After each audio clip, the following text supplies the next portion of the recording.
Nous reprenons aujourd'hui la série de vidéos dédiée à la prescription dans le domaine du rachat de crédit. Alors après avoir évoqué les assureurs, les courtiers en prêt immobilier, les gens dans l'amélioration de l'habitat, nous allons parler aujourd'hui des banquiers qui eux aussi sont d'excellents pourvoyeurs de contacts RAC.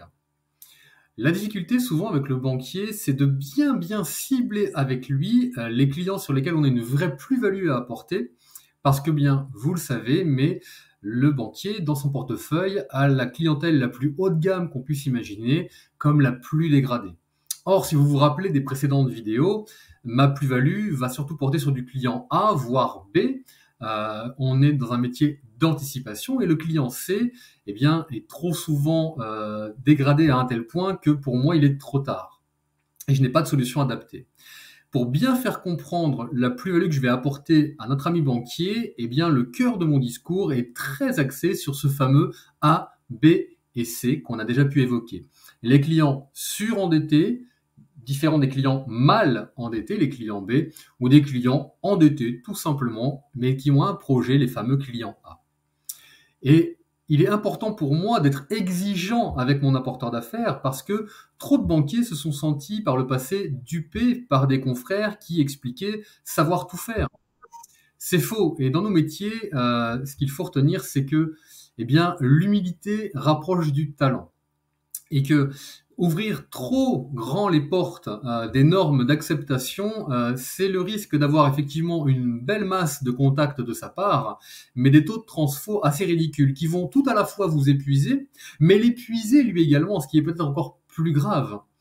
En effet, si moi je passe après un confrère et que je suis déjà beaucoup plus strict et restrictif dans mes critères d'acceptation, ce qu'il pourrait tout à fait comprendre, on a le même métier, on fait du prêt, hein, il y a des règles d'octroi à respecter, évidemment, eh bien j'aurai des taux de transfo peut-être un petit peu meilleurs. Quand le confrère qui a ouvert grand les vannes reçoit 10 contacts et par bonheur fait un dossier dans le tas, c'est le gars qui dit non quand même globalement, 9 fois sur 10. Si moi pour 3 contacts j'ai le même résultat, eh bien globalement je dis oui. Et c'est là-dessus qu'on va se distinguer. Et rappelez-vous que si vous commencez à lui parler des choses les plus évidentes, vos débiteurs, les clients à risque, les gestions difficiles, etc., oh, il y en a beaucoup évidemment, mais il ne pensera qu'à ça. Parler de client B avec un banquier, il vous enverra que du C.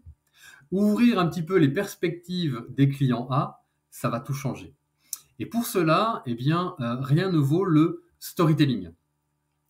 Car pour qu'il comprenne parfaitement la plus-value que je vais lui apporter, il va falloir lui raconter une histoire. Ce que j'ai souvent vécu, c'est lui dire, bah voilà, les clients C aujourd'hui qui ont 20 crédits, endettés, contentieux, fichage, saisie, etc. Bon, c'est trop tard. Ah bon, bah c'est dommage, c'est là que j'aurais bien eu besoin de vous. Par contre, les clients avec 4, 5 crédits, un petit endettement, etc., ça, je sais faire. Oui, bah nous aussi, globalement. Ah bon? Et puis, bah, la plus-value que je pourrais vous apporter, c'est plutôt sur des clients à projet, des clients A.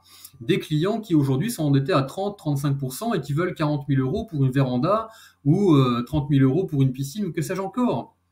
Mais attendez, ça c'est mon métier, je sais faire. Je vois pas du tout la plus-value que vous allez m'apporter dans ce cas-là. Effectivement, le banquier, soi-disant, sait faire. Et c'est là où il faut être très subtil parce qu'il faut pas le vexer. C'est pas qu'il ne sait pas faire ce que je vais lui proposer, c'est qu'il ne veut pas faire. Il faudra lui prouver qu'à un moment donné, c'est en dehors de sa politique commerciale et de sa politique de risque. Euh, Rien ne vaut, à ce moment-là, un exemple chiffré qui s'inscrit dans une histoire assez complète. Et ce que je vous explique dans une prochaine vidéo, c'est que le client A, le client B ou le client C ne sont pas des gens très distincts. En réalité, c'est un même et unique client à différentes étapes de sa vie. Et c'est l'histoire qu'on va raconter. Comment moi, client A, je peux, si je suis mal orienté, mal conseillé, devenir un client C. Le maître mot, vous allez le comprendre, c'est l'anticipation. Cette histoire, je vous la raconte dans une prochaine vidéo. Abonnez-vous pour ne pas la manquer. Et je vous dis à très bientôt.